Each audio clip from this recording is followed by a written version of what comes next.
they feel okay, by meeting me and stuff like that. But at the same time, I like to set a boundary to let them know, like, hey, like, I'm not just someone that you can just with like that. And that's how I always protect my energy, is just setting boundaries all the time. Yeah, dude, like that's one thing I learned from the beginning. Like I like in every way, like dating, business relationships. I mean everything. Like just setting. My mom told me a long time ago, put your cards down with these females. Put your cards down. Let them know your intentions because in women, she was like, you don't understand that everybody thinks women respect honesty or whatever, but they value it so much. And if you Yeah. can just let them know your intentions, they can make an educated decision and no matter what, if you get it or you don't, or whatever you want, you feel me? There will always be the foundation of respect, and they'll tell their friends about it. You know what I mean? Like they'll Right. say good things about you because you let them know what it was. And I try to be like that, not just in like personal, but also business. Like this is who I am. You want to play, you want to get down, or you want to just keep it pushing. Right, exactly. Exactly. And I feel like that's why a lot of, when it comes to like business opportunities and stuff like that, like I told myself that I don't think I'm ever going to be like become a part of a record label again, because for one, that experience that I had with the first label, like I needed that and it was fucking amazing. I to this day, like we're good, you know what I mean? I felt the need to just be independent because I feel like that's the best way that I thrive. But I just, because of that reason, and like I with them so tough and I have so much love and respect for them, like I'm just like, thank you, you know what I mean? And I don't, I feel like I've learned enough in order for me to like thrive by myself, and I had people like want to work with me, but at the end of the day, like it's a little hard. Like I am gonna say, being a female in the industry, it's sometimes a headache because some people, like, they make it seem like they want to work with you all professional and shit, and I'm just like, okay, yeah, whatever, shoot the shit. Let me see what you're talking about. Couple weeks, whatever passes by, and it just ends up being some whole other dumb shit. I'll be like, That motherfucker's trying to kick you out. yeah, Oh man, that's like that like never happens for the like for guys, like we don't really worry about that too much. yeah. It's just, it to me. I've had a lot of those kind of incidents, and for a minute, pissed. I was like, for a minute, I was like, music, like, bro, are you serious? Is it gonna be like this everywhere I go? Like, I was mad. I was so mad. But I was like, you know what? I think this is just the universe telling me that it's time for me to take a step back and really do inventory of my life right now and how I want to push forward with my music career. You know what I mean? You know what? I can do this shit by myself. It's gonna take some time. No matter what route I take, I'm still gonna make it to my destination, regardless. And have a fun time doing Yeah. it. Yeah, I can't. Yeah, she said, "What grounds you when your vibes are off?" Outro, but That's one of my favorite ones. What grounds me when I'm off is I love to go in nature. I love to go in nature, and I love to walk barefooted around, like on the grass, or I'll if I can, because where I'm at right now, I'm not by the damn beach. But when I was out there in the Bay Area, I would drive to the beach, and I would either sit in my car if it's too cold, and if it's hot, I walk on the sand, and I just dip my feet in the water, and like I breathe. I take a lot of deep breaths, and the instantly, like, just breathing, because sometimes too, like, when you're going through a lot, and like that kind of makes you feel ungrounded, because I feel like when you're bottling a lot of shit up, like, okay, like, I got this, it ends up to leading like I don't got this, you know what I mean? So it's like I've grown to flow through my emotions, which either, if it's fire, if it's water, and when I say fire, it means when I'm angry, water, when I cry, like I flow through shit. I never hold anything back. Don't get me wrong. I like to do it by myself, but I take that time by myself, and I make that time. You know what I mean? Like I don't ever, like, if I need how do I say it? If I'm not feeling okay and I'm feeling ungrounded, and I made an appointment to like kick it with one of my friends, and I'm still feeling ungrounded, I'm gonna have to cancel, because that's, for one, the boundary that I set, and for two, my self care matters a lot more than just fun. You know what I mean? And than just fun. You know what I mean? And don't get me wrong, I don't do it disrespectfully either. I'll let my friend know, like, hey, I'm not feeling okay. I gotta be by myself right now, and I gotta ground myself. I gotta feel okay, and then I'll kick it with you. yeah, I think it's not even people like selfish. It's like this whole thing about the airplane. When if the shit goes down, you're supposed to put the mask on you first before you put it on your kid or anything else. And that's the thing. We have to take care of ourselves. so that we can, take care of whoever, you feel me? And I feel like I don't know, like energy suckers, you feel me? Like people that just suck the shit out of you or take, or they've been so hurt that they kind of like feel cool about it, or like, and I just have been really just cutting the fat off of my body, but also like off of like my social, like people that I valued, and they just, and I just feel like as we go through this, like it kind of works out itself too, if you notice. I don't know. You know what I mean? Like sometimes you don't gotta do anything, it just kind of works it out itself out. I saying I do. Energy vampires. Yeah, she said that. Yep, there's definitely a lot of those, and that's why boundaries are so important.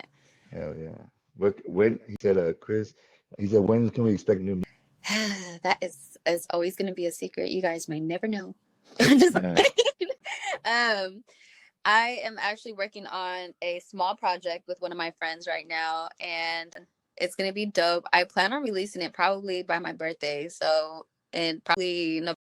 But my personal project that is gonna be saved for later because I'm kind of a perfectionist. I'm not gonna say kind of. I'm a perfectionist. I love to make sure that things are good, that they sound good, that I'll like listen to it so many times, months, in and out, in and out, and I'm just like, you know what, this needs fixing, this needs that, because I don't like to listen to my music and like, damn, I should have fucking did this and I should have did that. Like, I do not like doing that. So, and not to mention the shit I put out already, I gotta be better than that. I gotta keep evolving. I gotta keep getting better and better and better. But I do got so much music on the way. It's crazy, and I'm just like, sometimes I just want to show you guys sneak peeks, but I already learned my lesson by doing that, so I'm not ever gonna. Yeah. Right here. This is aside from the famous Pocho Sal, who do you look forward to being interviewed by? Man, Ooh, that's a good. any interviewers out there that you like so far that you've been podcasters? Honestly, I listen to a lot of people who are very spiritual. So you guys may not know them, but I can just name them. So you guys can probably go check them out. But I like to listen to Aaron Dowdy. He is someone who helped me along my spiritual journey a lot when it comes to raising my vibration and learning how to stay there. You know what I mean? Stay elevated. Learning how to just health overall, spiritually, mentally, and physically, like that, mainly spiritual stuff. But yeah, I do for sure want to get interviewed by him or just have a simple podcast with him. And then there's this other woman named Danielle. Her podcast is called The Cosmic, and Cosmic Body. yeah, she really just, oh my god, and she just gets, does, she does, and it just helps me a lot with how I maneuver through life, basically. So yeah, I don't really listen to a lot of people who do interviews and stuff like that. I'm trying to really think right now, but I can't remember. Those are good. Those are good right there. Yeah. And I know that we're done with like more music, but tell us a little bit about like some of the other things that you're into. Because I know we talked a little bit about horoscopes. I'm an Aries. I'm a and shit. You know what I mean? Just chilling. Like, I'm a fire sign. I'm out here. You know what I mean? Handling business. I'm out here really being one. Hey, hold on, wait. Do you know your whole chart though, like, or at least your top three, your rising and your moon? Nah, I don't know. Some females have told me I know, and like or my friends. I don't mean like, but like I just always so. But yeah, I have like a Leo in there, and then there's another one. I think it's not Sagittarius, but Leo's one of them. I wouldn't doubt you're probably a Sagittarius rising, just the way you be acting. I think it's Sagittarius because the Scorpion and the Leo's a lion, and then I'm a Ram. So then it's like all three. I think No, are those all three? No, Leo's not a fire. Is a Leo fire? I don't know. it's Leo's a fire sign. Okay. Oh yeah, they're my favorite.